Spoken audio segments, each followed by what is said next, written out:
Hello dears, welcome back. ഇന്ന് നമുക്ക് ഒരടിപൊളി chicken കറിയുടെ റെസിപ്പി കാണാം. ഇതിനായി 800 ഗ്രാം ചിക്കൻ എടുത്തിട്ടുണ്ട്. ഇനി ഇതൊന്ന് മാരിനേറ്റ് ചെയ്തെടുക്കണം.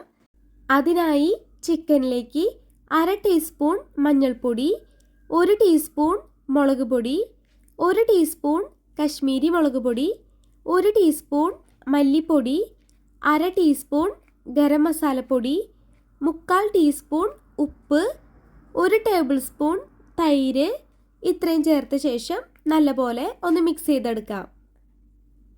ഇനി ഇത് 2 മണിക്കൂർ സമയം റെസ്റ്റ് ചെയ്യാൻ വെക്കാം. അപ്പോൾ ഈ സമയം കൊണ്ട് നമുക്കിനി കറിക്ക് ആവശ്യമായ പൊടികളൊക്കെ ഒന്ന് ചൂടാക്കിയെടുക്കാം. അതിനായി പാനിലേക്ക് ആദ്യം തന്നെ 2.5 ടീസ്പൂൺ മല്ലിപ്പൊടിയും 2 ടീസ്പൂൺ മുളക് പൊടിയും കൂടെ ഇട്ട് കൊടുക്കാം. ഇനി തീ ഒരു ലോ ഫ്ലെയിമിൽ വെച്ച് ഇളക്കി കൊടുത്ത് ചൂടാക്കിയെടുക്കാം. പൊടികളുടെ പച്ചമണം മാറി ഇതുപോലെ മൂത്ത് വരുമ്പോൾ ഇനി നമുക്ക് ഫ്ലെയിം ഓഫ് ചെയ്ത് മാറ്റി വയ്ക്കാം. ഇപ്പോൾ ഒരു 2 മണിക്കൂർ കഴിഞ്ഞിട്ടുണ്ട്. ഇനി ഈ ചിക്കൻ നമുക്ക് ഫ്രൈ ചെയ്തെടുക്കാം. പാനിൽ ആവശ്യത്തിന് എണ്ണ ഒഴിച്ച് ചൂടാക്കിയ ശേഷം ചിക്കൻ ഇട്ട് കൊടുക്കാം. ചിക്കൻ ഫ്രൈ ആക്കുമ്പോൾ ഒരുപാട് അങ്ങ് മൊരിഞ്ഞു പോവേണ്ടതില്ല. അങ്ങനെ മൊരിഞ്ഞു പോയാൽ കറി വയ്ക്കുമ്പോൾ നല്ല ഹാർഡായി പോവും. അപ്പോൾ ജസ്റ്റ് ഇതുപോലെ ഒന്ന് തിരിച്ചു മറിച്ചിട്ട് ഫ്രൈ ആക്കി എടുത്താൽ മതിയാവും. ഇതുപോലെ ഒന്ന് ഫ്രൈ ആയി കഴിഞ്ഞാൽ ഇനി നമുക്കിത് കോരി മാറ്റാം. അപ്പോൾ ഇതുപോലെ തന്നെ ബാക്കിയുള്ള ചിക്കനും കൂടെ ഫ്രൈ ആക്കി എടുത്തിട്ടുണ്ട്. ഇനി ചിക്കൻ ഫ്രൈ ആക്കി എടുത്താൽ ഇതേ എണ്ണയിൽ തന്നെ നമുക്കിനി കറി റെഡിയാക്കി എടുക്കാം. ആദ്യം തന്നെ കുറച്ച് നാളികേരക്കൊത്ത് ചേർക്കുന്നുണ്ട്. നാളികേരക്കൊത്ത് കുറച്ചൊന്ന് റോസ്റ്റ് ആയിട്ട് വരുമ്പോൾ ഇതിലേക്ക് കുറച്ച് കാഷ്യൂനട്ട് കൂടെ ചേർത്ത് കൊടുക്കാം. ഇത് രണ്ടും ഓപ്ഷണലാണ് കേട്ടോ. നിങ്ങൾക്ക് ഇഷ്ടമാണെങ്കിൽ മാത്രം ചേർത്ത് കൊടുത്താൽ മതി. ഇനി ഇതിലേക്ക് ഒരു 3 മീഡിയം സൈസിലുള്ള സവോള നീളത്തിൽ അരിഞ്ഞെടുത്തത് ചേർത്ത് കൊടുക്കാം. സവോള കുറച്ചൊന്ന് വാടി വരുമ്പോൾ 1 ടേബിൾ സ്പൂൺ വെളുത്തുള്ളി ചതച്ചതും 1 ടേബിൾ സ്പൂൺ അളവിൽ തന്നെ ഇഞ്ചി ചതച്ചതും കൂടി ചേർത്ത് കൊടുക്കാം. ഇനി 3 പച്ചമുളകും കറിവേപ്പിലയും കൂടെ ചേർത്ത് കൊടുക്കാം.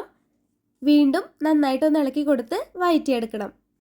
സവോളയുടെ കളറൊക്കെ മാറി ഇതുപോലെ വഴണ്ടി വരുമ്പോൾ ഇനി ഒരു തക്കാളി അരിഞ്ഞത് ചേർത്ത് കൊടുക്കാം.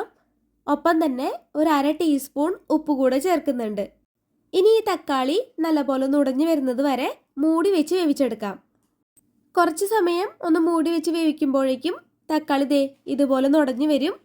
ഈ സമയത്ത് നമുക്ക് ഇതിലേക്ക് ചൂടാക്കി വെച്ച പൊടികൾ ചേർത്ത് നല്ലപോലെ ഒന്ന് ഇളക്കി യോജിപ്പിച്ചെടുക്കാം. ഓൾറെഡി നമ്മൾ മൂപ്പിച്ചെടുത്ത പൊടി ആയതുകൊണ്ട് ഇനി ഒരുപാട് നേരം ചൂടാക്കേണ്ടതില്ല കേട്ടോ. ഇനി ഇതിലേക്ക് നമുക്ക് 2 കപ്പ് അളവിൽ ചൂടുവെള്ളം ചേർത്ത് കൊടുക്കാം. വെള്ളം ചേർത്ത് ഗ്രേവി ഒന്ന് തിളച്ച് വരുന്നേരം ഇനി ഫ്രൈ ആക്കി വെച്ച് ചിക്കൻ ചേർത്ത് കൊടുക്കാം. എന്നിട്ട് നല്ലപോലെ ഒന്ന് മിക്സ് ചെയ്ത് കൊടുക്കാം. ചിക്കൻ ചേർത്ത ശേഷം നന്നായിട്ടൊന്ന് ചൂടായി വരുമ്പോൾ ഉപ്പ് നോക്കി പോരായ്കയുണ്ടെങ്കിൽ ആവശ്യാനുസരണം ചേർത്ത് കൊടുത്തോളൂ. ഇനി മൂടി വെച്ച് കുറച്ച് സമയം കൂടെ കുക്ക് ചെയ്തെടുക്കാം. ഒരു 8-10 മിനിറ്റ് കുക്ക് ചെയ്ത ശേഷം ഇനി തുറന്ന് നോക്കാം. ഈ സമയത്ത് ഒരു 1/4 ടീസ്പൂൺ കുരുമുളക് പൊടിയും 1/2 ടീസ്പൂൺ ഗരം മസാലയും കൂടെ ചേർത്ത് വീണ്ടും ഒന്നുകൂടെ ഇളക്കി കൊടുക്കാം. ഇനി കുറച്ച് സമയം കൂടെ ഒന്ന് മൂടി വെച്ച് വേവിച്ചെടുക്കാം. ഇനി നമുക്ക് മൂടി തുറന്ന് ഒന്നുകൂടെ ഒന്ന് ഇളക്കിയെടുത്താൽ നമ്മുടെ ചിക്കൻ കറി റെഡി ആയിട്ടുണ്ട്. നിങ്ങൾക്ക് ഈ സമയത്ത് വേണമെങ്കിൽ ഫ്ലെയിം ഓഫ് ചെയ്യാവുന്നതാണ് കേട്ടോ.